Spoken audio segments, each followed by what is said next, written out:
활주로 2000m로 늘려 울릉도 공항에 FA 유심을 배치 완공이 임박한 울릉공항이 일본에서 난리난 이후 울릉도는 경북 울릉군에 속한 화산암으로 이루어진 섬이다. 섬 전체가 화산재이므로 나리분지를 제외하면 평지가 거의 없다. 한국에서 보기 드문 해양성 기후로 연중 온화하며 겨울에는 눈이 많이 내린다. 면적은 718 6제곱킬로미터, 육지에서의 거리는 포항에서 217km, 울진군 후포에서 159km, 강원도 강릉에서 178km 떨어져 있다. 최단 거리는 울진군 죽변에서 1303km이다. 섬의 한가운데에는 최고봉인 성인봉 9804m이 솟아있고 칼데라 화구가 함몰하면서 형성된 나리분지가 있다. 울릉도는 역사적으로 우리 민족이 살아오던 곳이지만 여진 해적과 왜구들의 노략질로 인해 한동안 주민들이 소개되기도 했었고 자연이 잘 보존된 곳이었지만 외인들이 무단 침입하여 벌목을 하고 해양 동물들을 멸종시키는 지경에 이르기도 했었다. 지금 울릉도는 한국의 갈라파고스로 불리기도 하면서 독특한 식생을 지니고 있어 많은 관광객이 찾는 관광 명소가 되어 있고 우리나라 영토의 최동단에 위치하여 독도와 함께 우리 주권의 상징과 같은 존재가 되어 있다. 하지만 섬의 규모도 크지 않고 경사가 심하며 오직 선박으로만 입출도가 가능하여 주민들로서도 관광객들로서도 불편이 많았다. 이제 많은 이들의 기대 속에 울릉공항이 추진되고 있다. 이렇게 되면 서울과 울릉이 1시간 이내로 연결된다. 물론 포항 경주 공항에서는 20에서 30분 정도에 연결될 것이다. 어떤 이들은 불침의 항모라는 별명까지 붙여주며 이 공항에 대한 큰 기대를 하고 있었지만 규모로 볼 때 그 정도는 되지 못하고 길이 일자이 킬로미터 너비 30m의 소형 공항으로 계획되었다. 따라서 30에서 5인승 소형 비행기가 수동항법 장치에 의지하여 착륙할 수 있을 정도이다. 그런데 국토교통부가 2020년 7월 29일 울릉공항 건설 사업 개분 계획 변경안을 고시했다. 이에 따르면 항공기 운항 안전성과 공항 운영 효율화를 위해 활주로 폭을 30에서 36m로 착륙대 폭 역시 80에서 140로 확장했으며 활주로 양측에는 4.5위각 길도 만든다고 한다. 또한 면적은 2015년 기본계획 당시 41만 200만 950제곱미터에서 43만 4,551호 증가를 결정했다.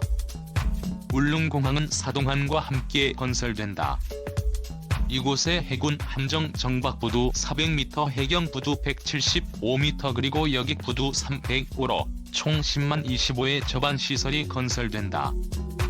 이로 인해 독도 근해의 비상여건 발생 시 현재는 울진 죽변항에서 우리 해군 함정이 출동하는 데 5시간 50분 걸리지만 이사동항에서는 1시간 20분 걸린다. 물론 유사시 군용 헬기 등이 울릉공항에서 즉각적으로 출동할 수 있을 것이다. 하지만 1.2km 활주로 길이로는 주력 전투기의 이착륙이 어렵다.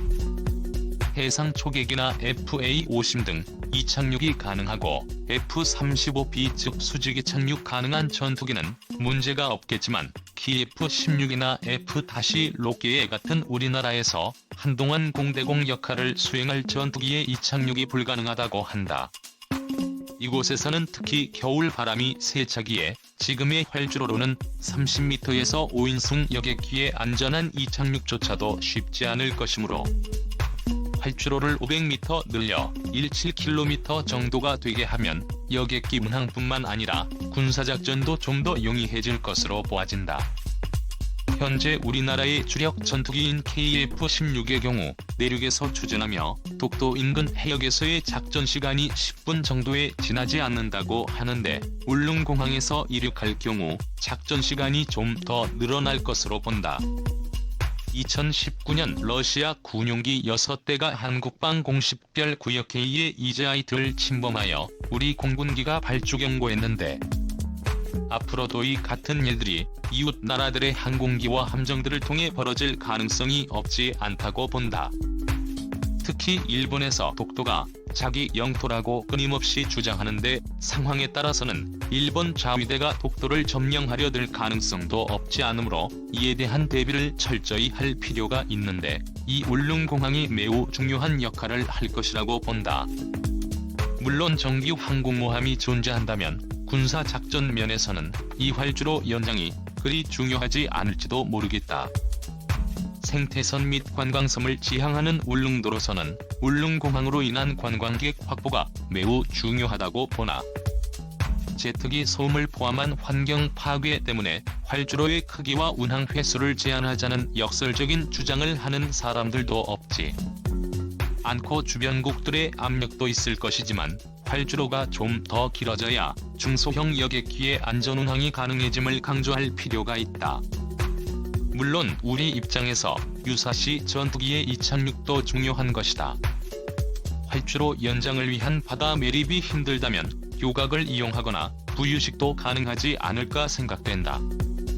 이번에 활주로 길이 연장을 못하더라도 다음에 확장할 여지를 남겨두면 좋을 것 같다. 이 울릉공항이 완공되면 현재 울릉도의 연 30만 명의 관광객이 100만 명으로 늘어날 것이라고 한다. 따라서 울릉도의 경제가 더욱 발전하게 되고 발전 목표인 자연 친화적 생태환경 조성 및 관광 활성화를 이루어가려고 노력할 것이라고 한다. 가장 가까운 도시들인 포항 경주로서는 공항 항만 연계를 통해 좀 더 활발견고한 관광 네트워크를 이루어낼 필요가 있다. 이러한 노력에 위해 울릉공항과 사동항이 우리나라의 군사관광과학 전초기지가 되고 이러한 울릉도의 기능 확대는 독도에 대한 접근성과 한국의 실효적 지배를 강화함이 될 것이다. 이 실전 경험 갖춘 메이드 인 코리아 경공격기 FA50 파이팅익을 즉 싸우는 독수리란 별칭을 가진 FA20식은 우리 손으로 만든 최초의 초음속 경공격기이다. 경공격기로 불리지만 FA-52F는 전투기 파이터 그리고 있는 공격기 어택이란 의미를 가지고 있다. 이름 그대로 전투기 그리고 공격기로도 사용 가능한 FA-50은 우리나라뿐만 아니라 해외에도 수출된 자랑스러운 국산 항공기이다. FA은 국산 초음속 고등훈련기 T-50을 기반으로 만들어졌다. 비유집을 개조 개발해 탄생한 FA-50은 지난 2010년 5월 4일에 첫 비행에 성공했다. FA-50 개조 개발 사업은 우리 공군이 운영하고 있는 F-5E 전투기의 노후화에 따라 대체 전력 확보 차원에서 이루어졌다. 특히 T-50 고등훈련기 개발 이후 전술 입문기인 T-AO가 만들어졌고 최종적으로 경공격기인 FA-2.5가 개발된 것이다. 이렇게 탄생한 FA-50 경공격기의 특징 중 하나는 바로 국산 군용기 가운데 가장 높은 디지털화를 실현했다는 점이다. 특히 공군이 운용 중인 F- 로켓에 이어 보유 전투기 가운데 두 번째로 링크 16을 장착했다. 링크 16일은 디지털 전술 데이터 링크로 이미 정의된 양식의 전술 자료와 음성 데이터의 송수신이 가능한 장비이다. 링크 16을 장착한 전투기는 전장의 다양한 정보를 입수해 작전을 펼치기 때문에 그만큼 항공기의 생존성과 공격력이 향상된다. 링크 16과 함께 공중 및 지상 목표물을 초정밀 추적할 수 있는 예레미 공사 미레이더를 장착하고 있다.